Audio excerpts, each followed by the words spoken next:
Con 20 ya estamos con el doctor Elmer Huerta porque vamos a conocer cuál es el impacto precisamente en las mujeres más jóvenes de nuestro país. Un embarazo precoz, un embarazo adolescente. ¿Qué tipo de consecuencias puede generar? Doctor Huerta, muy buenos días, bienvenido. Hola Jorge, gusto de saludarte. Buenos días, Sara, buenos días. Noemí, buenos días. En ustedes saludo en el Día Internacional de la Mujer a todas nuestras oyentes en todo el Perú y en el mundo que escuchan RPP Noticias a través de Audio Player. Gusto de estar con ustedes en este 8 de marzo. Y efectivamente, Jorge, has mencionado un problema de salud pública sumamente importante. Es un problema de salud pública que, como lo vamos a ver en un momento, frustra la vida de una mujer. Una chiquita de 13 años, 14 años, sale embarazada. ¿Qué le espera? ¿Cuál va a ser su futuro? ¿Cómo va a ir a estudiar? ¿Quién le va a cuidar al bebé? ¿A dónde va a llegar? ¿Cuáles van a ser sus potenciales de desarrollo? Fíjate, todas las preguntas que se centran alrededor de un embarazo en una adolescente. Así que vamos a hablar de este tema y vamos a conversar con Susana Chávez. Ella es obstetra, también tiene una maestría en salud pública y es directora de PromSex y la saludamos a la distancia. Señora Chávez, gusto de saludarla. Buenos días. ¿Qué tal, doctor? ¿Cómo está? Un enorme placer y gracias por la invitación.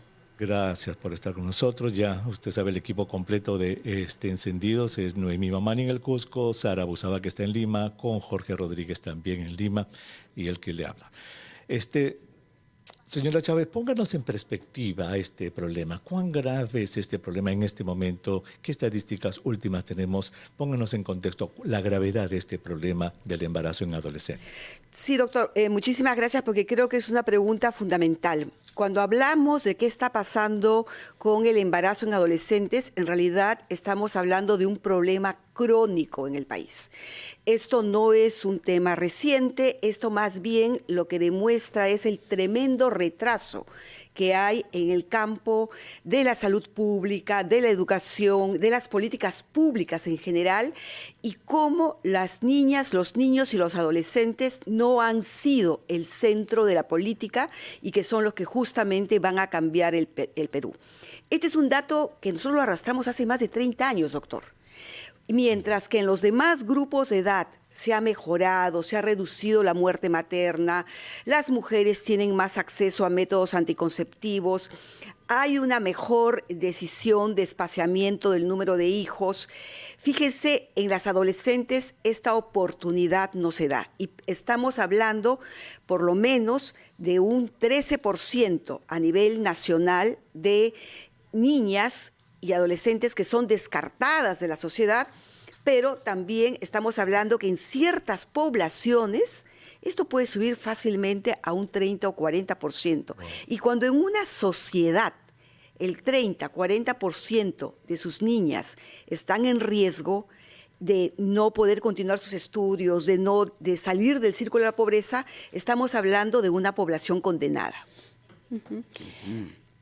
Señora Sánchez, una de las cosas que ha mencionado tiene que ver justamente con el poco acceso a la prevención de un embarazo, ¿no? Sin embargo, según las estadísticas del INEI, el 78% de las mujeres en edad reproductiva a partir de los 15 años utilizan métodos anticonceptivos. Eso quiere decir que hay algo más que no está, digamos, funcionando y que está generando estas cifras en incremento del embarazo en el adolescente. ¿Qué está pasando? En realidad estamos hablando de un grupo que presenta segmentos diferenciados. Entonces, vemos que cuanto más joven es la persona, tiene menos posibilidades de acceso a métodos anticonceptivos. Hay más necesidad insatisfecha. Las adolescentes menores de 19 años, que es la cifra, tienen más necesidades insatisfechas que las mayores adultas. Entonces, esto explica que las mujeres cuando llegan a determinada edad, efectivamente pueden ejercer mejor su acceso a servicios, pero no las adolescentes. Tal vez el dato que podría graficarnos mejor es a partir de qué edad estamos encontrando embarazo en adolescentes. Porque tal vez 15 puede ser, pero de repente desde los 10 años. Desde los 10 años, 9 años. Es o sea, terrible. Estamos hablando de una situación crítica. Mira, justo uno de los datos que acabamos de encontrar en el caso de la región de Lambayeque. La región de Lambayeque, El año pasado tenía alrededor de 1.200 niñas menores de 14 años con embarazo. Ahora tiene 2.000 y tantas. Entonces, estamos hablando de situaciones realmente críticas y extremas. Por eso hay una diferenciación entre niñas, adolescentes de 15 a 19, pero las de menores de 15 son otro tipo de problemas que nos enfrentamos. Noemí. Señora Chávez, buen día. Noemí Mamani le saluda desde Cusco. Gracias, Jorge. Estoy viendo algunos datos por regiones, en realidad, y hay algunos casos alarmantes, ¿no? En algunos donde se registran más casos de embarazo adolescente que en otros. Por ejemplo, Ucayali, 210 casos el año pasado. San Martín, 129 casos el año pasado. ¿Cuáles son las regiones donde se registran más casos de embarazo adolescente y por qué? Básicamente, ¿cuáles son las razones por las que en estos vemos decenas de niñas que son mamás? Sí, definitivamente la zona que se ha identificado como mayor prevalencia de embarazo en adolescentes son las regiones de la selva. Esto no significa que no también esté presente en la zona periurbana, en la zona de Lima, pero la zona de selva siempre ha habido una mayor concentración.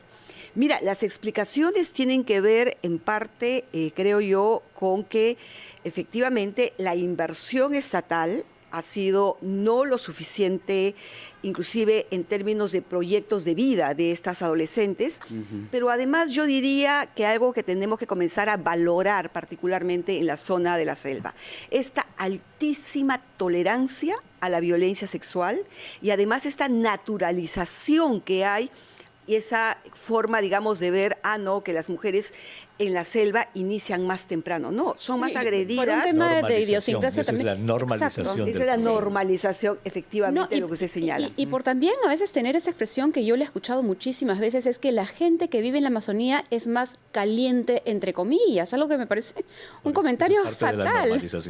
Es parte de lo que dice el doctor Huerta, me parece fundamental para comenzar justamente a derribar estos mitos que además se esconden detrás tremendas vulneraciones a las niñas. Susana, y para no quedarnos en el diagnóstico, sino aportar algún tipo de solución, ¿qué es lo que se tiene que hacer? ¿Quiénes deben comenzar a trabajar para no seguir viendo esta cifra incrementarse, ¿no? Por favor, quédese con nosotros. Susana Chávez, obstetra, directora de Promsex, está con nosotros. Está también el doctor Elmer Huerta. Estamos analizando el impacto del embarazo precoz en nuestras niñas, en nuestras adolescentes. Hoy, 8 de marzo, Día Internacional de la Mujer. Quédate con nosotros en Encendidos. Y planteándonos una situación crítica que afecta a las mujeres, sobre todo a las de edad temprana. El embarazo precoz, ¿de qué manera esto puede generar ciertas limitaciones en el desarrollo de esta mujer para que el día de mañana no solo sea pues una excelente madre de familia, sino que además pueda desarrollarse en lo personal como una mujer de pronto emprendedora o que tenga tantos sueños que hacer a lo largo de su vida que por supuesto dejarán una huella en el mundo y particularmente en su entorno social y familiar? Estamos justamente conversando con Susana Chávez, quien es obstetriz, directora de Promsex y maestra en salud pública, junto también al doctor Elmer Huerta y por supuesto el panel que siempre los acompañamos, Noemí Mamani, Jorge Rodríguez y por supuesto quien les habla. Y Jorge, antes de la pausa habías planteado una importante pregunta. Sí, efectivamente. Susana, ¿qué es lo que se tiene que hacer de manera inmediata para no quedarnos solo en el diagnóstico? ¿Qué se tiene que hacer? ¿Quiénes tienen que actuar para evitar que las cifras de embarazo precoz puedan seguir aumentando en nuestro país, especialmente en las regiones que mencionábamos, en la zona de la selva peruana? Fíjate, yo creo que ese es uno de los temas que más he estudiado y que hay ahora evidencias y que se viene luchando tremendamente. De hecho, todo el mundo sabe que la escuela es un espacio que puede cambiar la vida de una adolescente, de una niña. La escuela pues, es el único espacio donde los niños y las niñas pueden tener, si se les ofrece esas condiciones, seguridad, aprendizaje y sobre todo la posibilidad de crecer con valores y con cuestiones que la hagan fuerte, inclusive para tomar sus propias decisiones. Pero si en esa escuela se le niega y se teme a la educación sexual, Si en esa escuela se sigue pensando, para algunos sectores, que los niños tienen que estar separados de las niñas, si en esa escuela se sigue promoviendo los prejuicios y los estereotipos de género, que las niñas deben hacer costura, que los niños deben hacer deportes, es una manera de ir recreando. Y lamentablemente, lo que está en debate en el Perú en este momento es, fíjate, ese modelo. Y sí, nosotros venimos perdiendo la batalla en políticas que han sido totalmente probadas para ceder más bien a temores infundados, a campañas desinformativas, como por ejemplo la que realiza No te metas con mis hijos, y otras organizaciones, o cambios en el Congreso con la ley, por ejemplo, de los textos escolares, que ahora encargan a los padres y a las madres, supuestamente, decidir qué libros tienen que leer sus hijos. Entonces, mira esta situación tremenda. Señora Chávez, tiene usted razón, este es un asunto de salud pública y al ser un asunto de salud pública, la política tiene que entrar, porque no existe asunto de salud pública en el cual la política no esté inmiscuida, por decirlo de esa manera. Mientras se resuelven este tipo de asuntos políticos, de qué es lo que hay que enseñar, cómo se va a enseñar, etcétera, en las escuelas, ¿qué pueden hacer nuestros padres de familia que están en este momento escuchando el programa, señora Chávez, para fomentar la educación, para el acceso, etcétera? ¿Qué pueden hacer los padres de familia? Bueno, yo creo que los padres de familia tienen un rol sumamente importante y además creo que lo positivo que hay que ver que los padres y madres ponen mucho valor a la educación. Entonces yo creo que casi la mayoría de los padres quieren que sus hijos vayan a una escuela y que aprendan. Y yo creo que hay un tema que sí se tiene que trabajar intrafamiliarmente, que es el tema de la violencia. El tema de la violencia es un tema complejo que sí va a marcar de manera negativa el tema de los hijos. Y creo que ahí hay un asunto que se tiene que trabajar de manera transversal. Y allí creo que no es tan solo una responsabilidad de las mujeres, que muchas veces se piensa que es ella la única que tiene que plantearse esta obligación, sino también de todo el entorno familiar, de con quien viva, del papá, tíos, hermanos, qué sé yo, en cómo se plantean determinadas reglas. El asunto de generar un referente de confianza es fundamental también. Y además, yo sí creo que tenemos que estar conscientes que la violencia sexual es una realidad. O sea, es algo que está allí, que puede generar situaciones, que hay mecanismos que pueden proteger a las niñas de la violencia, y ese mecanismo, más que darle la responsabilidad a las propias niñas y niños que se cuiden, es sentir que hay una figura protectora. Se ha observado que donde no hay una figura protectora que efectivamente atienda y esté consciente de estos temas, hay un abusador en potencia que puede aprovecharse de esta situación. Y muchas veces el abusador, el agresor sexual está muy cerca del entorno familiar o forma parte incluso del entorno familiar. Eso es lo que dicen las estadísticas. Bueno, lo hemos visto en la pandemia también, ¿no? Totalmente. Es lo que llamamos un agresor motivado. Un agresor motivado no porque haya nacido totalmente, digamos, que sea un perverso, que sea un enfermo, porque hay esa idea también que son enfermos y qué sé yo. Es un agresor motivado es quien cree que puede ejercer su poder y que hay una víctima que es vulnerable y que nadie se va a dar cuenta. Ese es el tema. Y esto exactamente, señora Chávez, la víctima, porque en realidad estamos hablando de las responsabilidades de las autoridades. ¿Qué pueden hacer los padres de familia? Pero ¿qué mensaje le damos a aquellas niñas que son madres, a aquellas mujeres ahora que en su momento niñas también les tocó serlo? ¿Qué mensaje le damos? Porque muchas de ellas a veces se sienten culpables, se sienten mal, sienten que no van a poder salir adelante.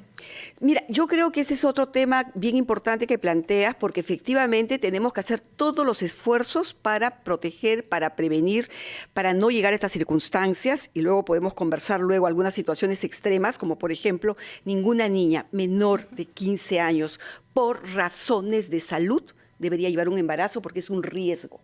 Y eso, por ejemplo, en el país sí está permitido el aborto terapéutico porque justamente lo que se quiere evitar es un daño grave y permanente. Y el embarazo es un daño grave y permanente para las niñas. Pero para las niñas que continúan un embarazo, miren, el embarazo, a veces se cree que el embarazo en adolescentes es el acabose. No, ¿saben qué es el acabose? El segundo embarazo o el tercer embarazo.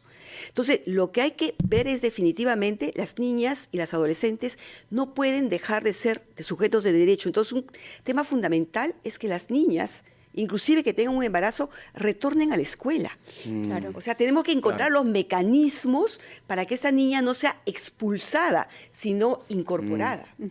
Claro. Claro, y ahí es donde el Estado debe tener un rol sumamente importante en el apoyo a estas niñas adolescentes que salen embarazadas. Usted que tiene acceso a estos datos, señora Chávez, en el Perú, en América Latina, en el Perú, ¿en qué lugar está? ¿Cómo estamos? ¿En qué situación? Mire, nosotros en términos de promedio estamos, digamos, en el intermedio. Hay países que efectivamente, como Centroamérica, que presentan datos mayores. Pero ¿sabe cuál es nuestro problema gravísimo? Es que nuestros indicadores no han cambiado en 30 años. Y si la salud ha cambiado, si el acceso a métodos anticonceptivos ha cambiado, si la decisión de la postergación del embarazo ha cambiado, si hemos reducido muerte materna, ¿por qué no hemos cambiado en las niñas y en las adolescentes? Sí, Esa Susana, es la pregunta. por favor, tenemos en este momento que dar a conocer una información importante. Se acaba de producir un sismo, atención, un sismo en Ica, 27 kilómetros al suroeste de Ica. Para quienes nos siguen en la plataforma de televisión, tenemos el reporte del Centro Sismológico Nacional. A las 10:38 minutos, hace 5 minutos aproximadamente, se ha registrado un sismo de magnitud 4.8. 4.8, 27 kilómetros al suroeste de Ica, en la región Ica. Ese es el epicentro de este movimiento telúrico, que sirva siempre para recordar la importancia de la prevención, de tener nuestra mochila de emergencia a la mano y de conversar de estos temas en familia, en nuestros centros de labores, con el fin de estar siempre prevenidos. Doctor Huerta. Muy bien, Susana, muchísimas gracias por haber estado con nosotros en el programa y habernos hecho reflexionar, y también estoy seguro a todos nuestros oyentes en este Día Internacional de la Mujer acerca de este problema de salud pública tan importante que es el embarazo en niñas y adolescentes. Gracias por haber estado con nosotros. Gracias a ustedes y gracias por ese esfuerzo sostenido de colocar estos temas. Gracias, Susana. Muchísimas gracias. Doctor Huerta, ¿qué tenemos más adelante en Espacio Vital?